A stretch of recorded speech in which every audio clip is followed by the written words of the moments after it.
전북이 오늘 경기도 패배를 하면서 물론 이제 페트레스쿠 감독이 이제 사임을 한 다음에 코치진들이 이제 대응을 해서 경기를 치르는 경기이긴 했지만 분위기 반전을 어느 정도는 좀 기대했을 텐데 분위기 반전에 성공하지 못하고 사실은 강원에게 많이 밀리는 모습을 보여준 경기였어요. 심지어 홈에서. 그러니까 이게 오늘 어떤 부분에서 느껴졌냐면 전북이 그동안 페트레스쿠 감독이 있을 때 안 좋았던 부분이 어설프게 공격을 하다가 역습을 당하는 거였잖아요. 그러다 보니까 오늘 전북이 강원과의 경기지만 홈에서 펼쳐지는 경기지만 그리고 개개인의 선수들의 몸값이라던가 퀄리티가 더 좋은 팀이잖아요. 그런데도 불구하고 코치진에서 자존심을 좀 포기를 하고 수비적인 경기를 펼쳤어요. 그래서 전체적인 볼 점유율만 봐도 강원이 56%입니다. 근데 이게 경기 중간에는 7대3까지 벌어졌어요. 전북이 점유율 자체가 30%까지 내려갈 때가 있었거든요. 그만큼 전북 자체가 오늘 경기는 감독도 지금 사임을 한 상태에서 조금 더 수비적으로 내려앉았다가 강원의 공격을 막아낸 이후에 역습을 하자 이런 전술이었습니다. 오늘 전술적인 측면을 보면 보통은 지난 시즌까지 강원이 수비적인 축구를 했기 때문에 강원이 수비를 하고 전북이 올라오는 이런 형태를 이제 아마 K리그 팬분들은 익숙하실 텐데 오늘은 전북이 내려앉습니다. 오히려 강원이 많이 올라와서 공격을 하기 시작해요.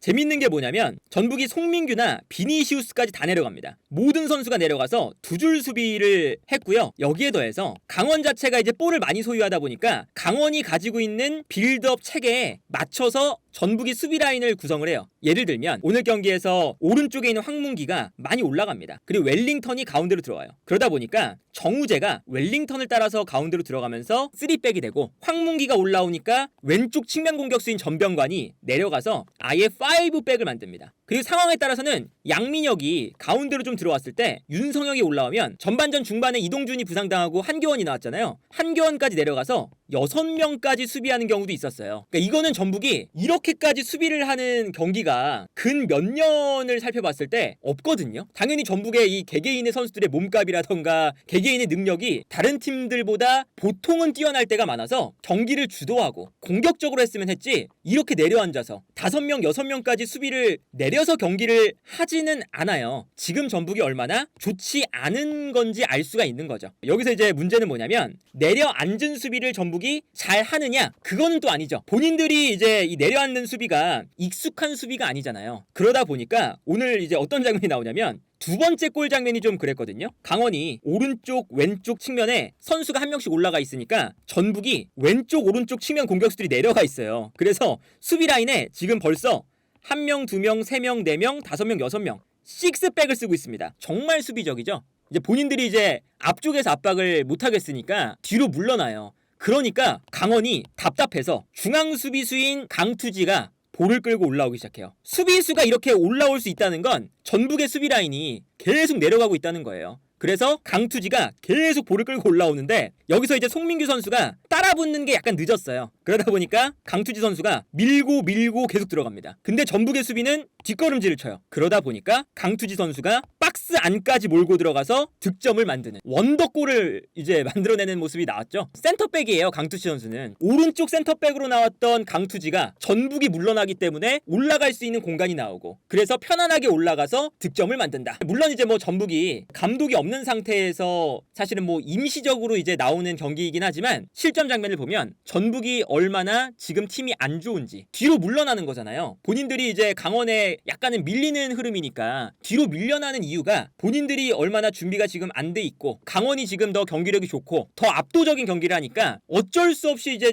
약간 물러나면서 먹히는 이런 장면들이 나옵니다. 첫 번째 그 PK가 나올 때도 마찬가지거든요. 오늘 강원이 편안하게 공격을 이제 할 수가 있었잖아요. 오른쪽에 있는 웰링턴이 가운데로 들어와요. 그러면서 야고 주변에 야고가 최전방에 있고 웰링턴과 이상원 두 명의 선수가 모여듭니다. 그리고 이제 오른쪽에서는 황문기 선수가 올라오면서 이제 측면 공간을 쓰는 거죠. 이렇게 돼 있는데 여기서 야고의 역할이 중요해요. 피지컬이 되게 좋은 선수거든요. 그러니까 강원이 야고한테 볼을 주고 야고가 주변으로 들어오는 선수들에게 세컨 볼을 만들어준다. 이게 오늘 강원의 가장 효과적인 공격 패턴이었어요. 이제 아무래도 강원 입장에서는 전북이 그냥 완전히 수비를 내려앉아 버리면 강원이 개개인의 능력은 전북보다는 그렇게 좋지 못하다 보니까 어설프게 공격을 하다가 끊겨서 역습을 당할 수가 있거든요. 그리고 실제로 그렇게 역습을 당했던 장면들이 많았죠. 전북의 이 내려앉은 수비를 무너뜨리기가 좀 힘들다면 키가 크고 덩치가 큰 야구한테 그냥 한 번에 주는 거죠. 그리고 이 전술이 어쨌든 강원이 준비를 해왔던 전술이기 때문에 어설프게 수비적인 전술을 준비한 전북보다 본인들의 패턴을 만들고 있는 강원이 전북의 수비를 무너뜨리는 데 성공을 합니다. 경기 장면들을 보여드리면 오늘 사실 야구가 정말 좋은 모습을 보여줬는데 야구에게 일단은 그냥 한 번에 줍니다. 그럼 야구가 전방에서 전북의 수비수들하고 싸워주면서 버텨요. 버틴 다음에 주변으로 이제 뛰어들어가는 선수에게 본인이 그냥 수비를 끌어놓고 어차피 안 뺏기니까 지켜준 다음에 볼을 받아서 패스를 보내준다. 이게 뭐 오늘 경기 계속 나오는 패턴이었거든요. 이런 장면이 이제 나오는 거죠.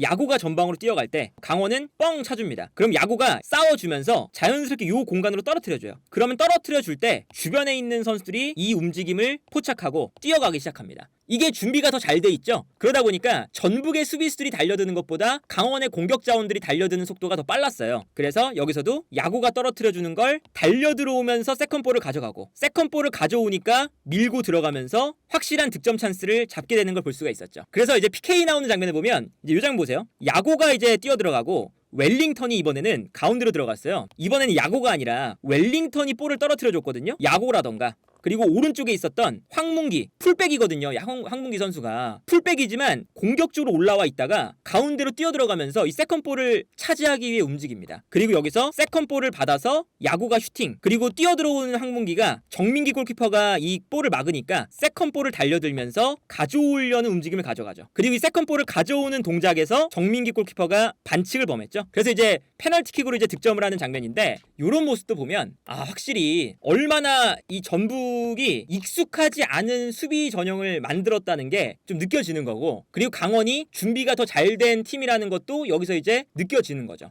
전북이 총체적인 난국이긴 해요. 예를 들면 세 번째 골 먹힐 때도 패스를 줄 곳이 없어서 되게 편안하게 먹히거든요. 측면에서 볼을 가지고 있다가 미드필더 라인을 뭐 거쳐가거나 이 빌드업 패턴이 있어야 되는데 패스 줄 수 있는 곳을 못 찾고 버벅거립니다. 뛰어들어가면서 압박을 하고요. 압박을 했을 때 여기서 볼을 빼앗기죠. 볼을 빼앗기니까 볼을 빼앗자마자 뛰어들어가는 야구에게 결정적인 스루 패스가 들어가고 완전히 그냥 뭐 이거는 전북의 미스죠. 야구가 단독 돌파. 그리고 심지어 전북의 선수들이 모두 올라가 있었기 때문에 뛰어들어오는 선수가 다 강원 선수들이에요. 4대1의 장면입니다. 이거는 뭐 중앙에 있는 수비수가 이거를 막기가 힘들죠. 야구가 볼을 이타적으로 몰고 들어가다가 수비가 본인에게 붙으니까 옆에 있는 이상원 선수에게 패스 그리고 여기서 이상원이 볼을 잡아서 슈팅 물론 여기서 이제 정민기가 막았지만 다시 슈팅을 해서 득점 이상원 선수가 골을 넣고 피리 셀레브레이션을 오늘 이상원 선수가 하는 요런 이제 또 재밌는 장면이 있었는데 전북이 잃어버린 것들이 너무 많죠. 본인들의 자존심을 포기하고 수비적인 경기를 했는데 실점을 3개나 했습니다. 그래서 오늘 경기는 오히려 전북에게 점유율을 내주면서 안 좋은 좀 경기를 했죠. 그리고 플러스 실점도 많이 했고 그리고 여기에 더해서 최근 팀에서 가장 잘하고 있는 이동준 선수까지 부상을 당했어요. 전북이 감독이 떠난 상태에서 분위기 반전이라던가 아니면 약간은 자존심을 내려놓고 승점이라도 따자 이런 것조차 하지 못하는 안 좋은 흐름을 오늘 경기도 이어나가는 게 너무 명확하게 보였고 대대적인 분위기 반전이 없다면 부진한 흐름이 오래 갈 수가 있겠다. 그리고 심지어 이 전북의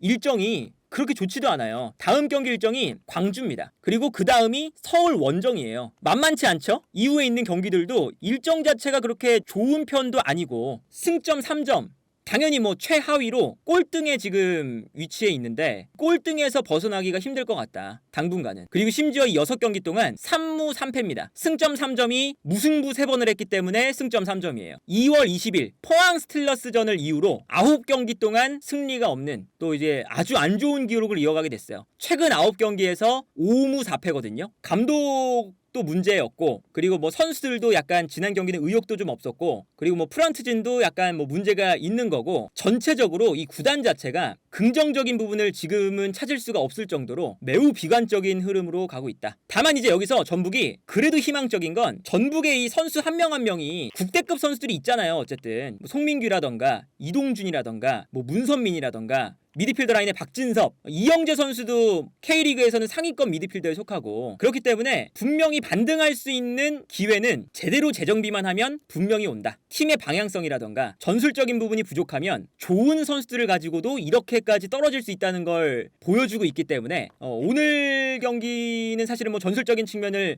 깊게 뭐 이제 비판하거나 이럴 수는 없겠지만 전북도 제대로 된 방향성을 찾는 게 이번 시즌 무엇보다 중요해 보인다. 오늘 경기만 봐도 강원이 전북보다는 선수들의 퀄리티가 좋지 않지만 훨씬 더 준비된 경기, 본인들만의 패턴 이런 게 있으니까 훨씬 더 강원이 잘합니다. 그래서 강원도 이번 시즌 이 윤정환 감독 밑에서 준비를 참 착실히 해왔구나.